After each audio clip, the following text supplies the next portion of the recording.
Is co-living risky? Yes, it is. And so is walking down the street. So is living. Everything is risky. But because you are getting multiple incomes under one roof, I think it's less risky than having a regular single family home. But it could be more risky depending on the demographics that you house, because I do house people who can't, generally, they can't pass a background check because they have felony convictions and things like that. So there is risk in the type of people that I'm housing, but I think there's risk everywhere. And plus I'm kind of a risk taker anyway. So it's okay for me. And then no SOPs. So that's standard operating procedures. So you have to have standard procedures. You have to have standard procedures, because if you don't have a standard, then what are you going to hold yourself to? You have to have standards, so you know what to expect. You know what we allow and what we don't allow. And also tracking. So make sure that you are tracking everything so that you can manage it, because you can't manage what you don't measure. You have to measure it.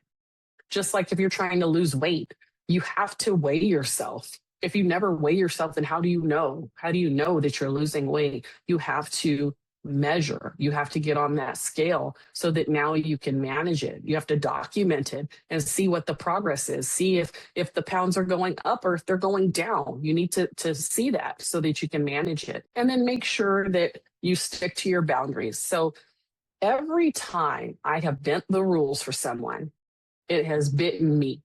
Every single time without fail. If I bend the rules for somebody, it bites me later.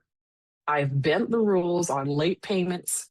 I've bent the rules on no pets. I've bent so many different rules, and every single time I should not have bent the rule. If I had just stuck to my standard operating procedures, I wouldn't have had an issue. So stick to your standard operating procedures. Make sure you do have standards. If something comes across your plate, some issue comes across that you don't have a standard for, add it to your standards. So now you and your operations manager or whoever else you have helping you knows what the standard is. They know what we tolerate and what we don't tolerate.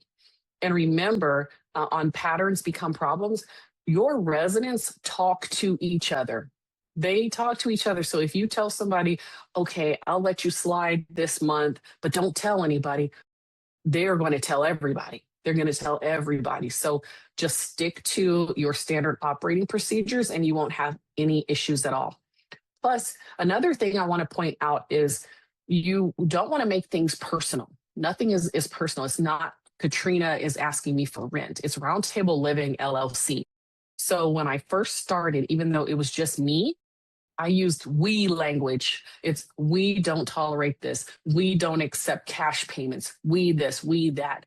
And it was because I was thinking of the future. I was thinking that, in the future, it's not just going to be me. We're going to have an operations manager and we are going to have a business that we are running together. So it's Roundtable Living. It's not Katrina. It's my business that is enforcing this rule.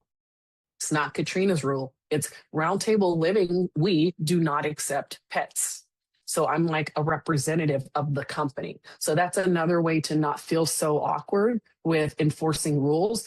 It's the business's rule is this. It's not my rule. It's the business's rule is this. So we don't allow this. I'm sorry.